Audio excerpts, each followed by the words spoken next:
Olá, segunda série, tudo bem com vocês? Então hoje vamos falar um pouco sobre os espelhos planos. Na última aula nós vimos que a reflexão ela pode acontecer de duas formas distintas, uma reflexão regular ou uma reflexão difusa. Então são nos espelhos ou superfícies que se comportam como espelhos que vai acontecer a reflexão regular. Tá? Então vamos falar um pouco mais sobre esses espelhos. Hoje vamos falar sobre o espelho plano, aquele que você tem na tua casa. Mais tarde, nas outras aulas, nós vamos falar em outros tipos de espelhos, os espelhos esféricos. Tá? O espelho plano ele é super simples, mas nós temos que nos basear em duas leis. Bom, imagina aqui que essa parte em azul é a superfície de um espelho. A luz incide nesse espelho e reflete. Então, reflexão já está falando, né? A luz bate e volta, como nós já vimos. Então, o que eu vou fazer aqui? Uma das leis da reflexão fala o quê? Que o raio que está entrando no espelho é o que eu vou chamar de raio incidente, o raio refletido é o que está saindo do espelho, e essa reta normal aqui, elas estão no mesmo plano. Tá? Então, se você está fazendo isso na folha do caderno, todos esses raios estão na folha do caderno, estão no plano da folha do caderno. Tá? Por que é importante colocar essa reta normal? O que é essa reta normal? Observe que essa reta normal ela faz um ângulo de 90 graus com a superfície. É isso que caracteriza uma reta normal. Tá? Então, a reta normal, 90 graus com a superfície. E todos os ângulos vão ser em relação a essa reta normal. Quando eu falar assim para vocês, o ângulo do raio incidente. O ângulo do raio incidente é o ângulo do raio que está incidindo em relação ao normal. Se eu te dou esse ângulo aqui, você fala que esse ângulo aqui é 60 graus. Esse ângulo aqui não é o ângulo do raio incidente. Quem é o ângulo do raio incidente? É esse cara aqui. Mas eu sei o que? Vou colocar x. Esse x mais 60, quanto que dá? 90. 90. Então, eu sei que x é 30 graus. Então, qual é o valor do raio incidente nessa minha figura? 30 graus. Tá? Então, o ângulo ele se calcula do raio até a reta normal. A segunda lei da reflexão é extremamente importante. Fala o quê? Que o ângulo incidente é exatamente igual o ângulo de reflexão. Ou seja, esse I aqui, deixa eu apagar aqui. Esse I aqui é exatamente igual a esse R, tá? São ângulos iguais. Então, novamente, os ângulos são medidos do feixe de luz, tá? Até essa reta normal. Por isso que essa reta normal tem que ser representada, tem que ser desenhada, porque os ângulos são calculados a partir dela, tá? Então, o ângulo de incidência é exatamente igual ao ângulo de reflexão. Tudo bem, gente? Então, observe aqui que esse azul aqui, esse é o espelho. Eu coloquei esses tracinhos embaixo, que eu estou falando que o fenômeno físico está acontecendo do outro lado. Então, aqui, onde está o tracinho embaixo, é como se tivesse tinta aqui, tá? Então, você for lá e colocou tinta em um lado do espelho. Então, esse lado do espelho não vai acontecer reflexão. Vai acontecer apenas desse lado aqui, tudo bem? Então, a partir de hoje, eu vou colocar um espelho plano, vai ser uma reta, e vou colocar em um lado desse espelho o tracinho. Significa que você está do outro lado, você está no lado sem tracinho. Então, esse lado aqui é onde vai acontecer a reflexão, tá? Então, vamos avançar. Bom, então observe aqui que o espelho plano, você já observou que quando você fica de frente para um espelho plano, dá a impressão que a imagem é formada do outro lado. Então é isso que eu falei anteriormente. Eu coloquei um espelho plano, coloquei o tracinho, você está aqui na frente do espelho, mas a imagem fica atrás do espelho, tá? E uma coisa curiosa, tá? Que é importante você notar. Se você está a uma certa distância do espelho, que aqui eu chamei de DO, a imagem vai ser produzida a uma distância DI. Observe que o DO, que é a distância que o objeto está do espelho, você está do espelho, é exatamente igual à distância que a imagem vai ser produzida do espelho. Tá? Então, o espelho plano ele tem essa característica.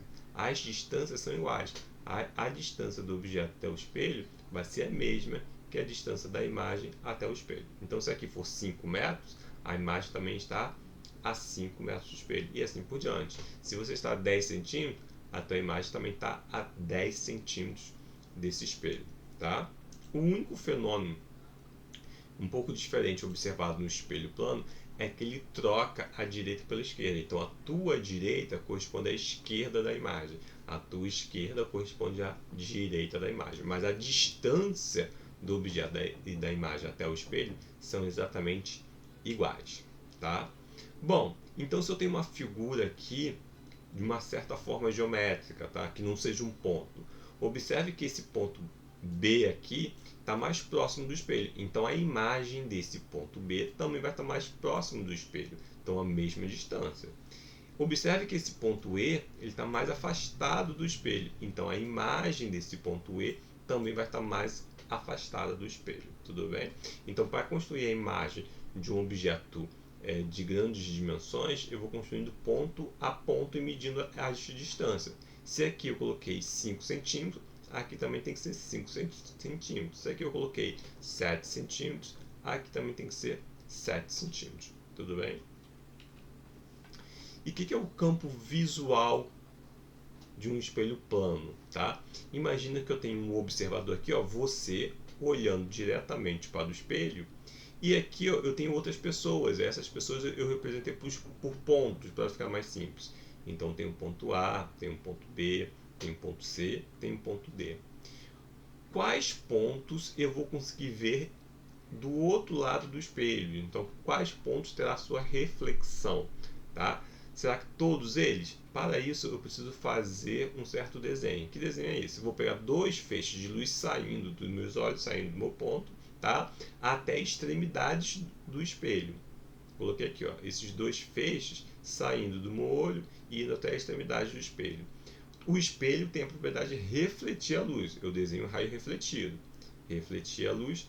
Agora eu vou prolongar o raio refletido. Prolonguei o raio refletido, ó. Prolonguei o raio refletido. Para eu saber quais pontos eu vou ver, agora a partir desse prolongamento, ó, eu vou traçar aqui uma certa área. Então observe que essa área aqui, ele pegou quais pontos? Ele pegou apenas o ponto A e o ponto B. Então o campo visual, o que eu vou conseguir ver, a imagem que eu vou conseguir ver é apenas a imagem do ponto A e do ponto B. O ponto C e o ponto D fica de fora. Se eu olho para o espelho, eu não verei o ponto D e o ponto C, tá? Então isso daqui é o campo visual. Quais são os pontos que eu consigo ver do outro lado do espelho plano, tá? O que eu vou fazer agora? Eu vou deslocar esse espelho plano, vou andar com ele. Então olha só, imagine primeiramente que eu só tenho esse espelho aqui, ó. Esse espelho 1, tá? Só tem esse espelho 1 e eu estou de frente para esse espelho, é o objeto. Bom, a princípio eu estou uma distância D desse espelho, Dzinho, tá? D minúsculo. O que eu vou fazer? Vou pegar esse espelho e vou deslocar para a minha direita. Vou andar com ele. Quando eu desloco para a minha direita, observe que agora eu estou a uma distância Dzão do espelho, D maiúsculo. Antes, quando o espelho estava nessa posição 1, ele formava uma imagem I1, tá? Então eu estou de frente com o espelho, ele forma uma imagem D1. Observe que a distância de D1 e I1 até o espelho é exatamente a distância do espelho até o objeto, D. Quando eu ando com o espelho, quando eu pego esse espelho 1 e desloco esse espelho para uma posição 2, eu estou deslocando esse espelho a uma distância delta SE, tá? É o deslocamento do espelho. Observe que a imagem ela também será deslocada, ela também anda. Então, se eu afastei o espelho do objeto, a imagem também se afasta. Tudo bem? Tranquilo? Observe, então, que eu consigo calcular quem é esse deslocamento da imagem, que eu vou chamar de delta S1, em função do deslocamento do espelho, tá? Então, aqui, esse é o deslocamento do espelho, tá? Que é o DSE, e esse pedacinho aqui, ó, também é o DSE. Então, observe que o DSI, que é o deslocamento da imagem, é 2 vezes o deslocamento do espelho. Então, posso colocar aqui, ó, DSI é 2 vezes o deslocamento do espelho. Só para a gente ter uma ideia, imagine que o espelho deslocou 10 centímetros. Eu pergunto sempre para vocês, ó, eu desloquei o espelho a 10 centímetros. Qual foi o deslocamento da imagem? Então, o deslocamento da imagem vai ser o quê? 20 centímetros, sempre o dobro do deslocamento do espelho. Observe também, com essa relação de deslocamento, eu consigo tirar a velocidade que a imagem está. Tá? A velocidade da imagem 1 até a imagem 2. Observe que o intervalo de tempo vai ser o mesmo. Então, eu posso pegar essa equação e dividir por ΔT. Tá? ΔT e ΔT. Uma vez que o tempo vai ser o mesmo. Então, se eu desloquei o espelho durante 1 minuto, a imagem também vai ser deslocada durante 1 minuto. Então, ΔS dividido por ΔT é a velocidade. Ou seja, eu posso construir que a velocidade da imagem vai ser o dobro da velocidade do espelho. Então, exatamente o mesmo raciocínio do deslocamento do ΔS. Então, se a velocidade do espelho for de 10 metros por segundo, a velocidade da imagem vai ser o quê? 20 metros por segundo. Tudo bem? Tranquilo assim. Então, essa velocidade da imagem vai ser o dobro da velocidade do deslocamento do espelho. Tudo bem? Agora, eu posso associar esses espelhos planos. O que é associar esse espelho plano? Posso colocar um exemplo, 2 espelhos, tá? Junto um do outro, colado, fazendo um certo ângulo. Assim, ó, fazendo esse certo ângulo aqui, ó. Eu tenho 2 espelhos e eles têm uma interação aqui, tá? Uma certa variação angular. Quando eu coloco, imagina que eu peguei essa canetinha aqui, ó, essa tampa dessa caneta, e coloquei aqui de frente para esses 2 espelhos. Observe que só essa canetinha aqui, ela forma 3 imagens, tá? Então ela forma 3 imagens. Então aqui eu quero saber, né? Se eu faço essa interação entre espelhos, coloco 2 espelhos formando um certo ângulo entre si, quais serão e quantas imagens eu posso produzir? Aqui imagina, eu tenho um objeto e esse objeto produz o quê? 3 imagens. Para eu saber quantas imagens eu vou produzir, basta usar essa equação aqui, ó. O número de imagem, anota aí, n é o número de imagem, vai ser 360 graus dividido por alfa menos 1. Quem é o alfa? Alfa é o ângulo formado entre eles, tá? Então aqui, ó, nessa outra figura aqui, figura 2, qual o ângulo formado entre os espelhos? 90 graus. Então 360 dividido por 90 vai dar quanto?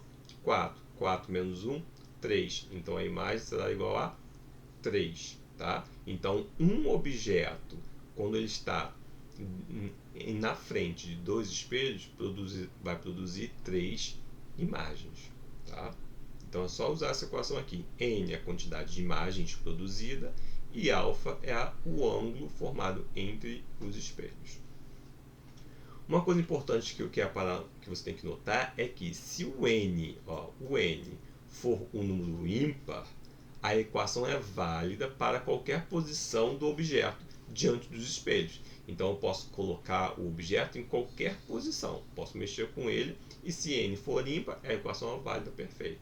Agora, se o n for par, só vai funcionar se o objeto estiver exatamente no centro dos 2 espelhos, tá? Ou seja, que a gente fala no plano bissetor do espelho. Tranquilo, gente? Beleza? Então, os espelhos planos é super simples, só tem essas teorias. O mais interessante que nós vamos ver nas próximas aulas são os espelhos esféricos, tá? Então, até a próxima. Tchau, tchau.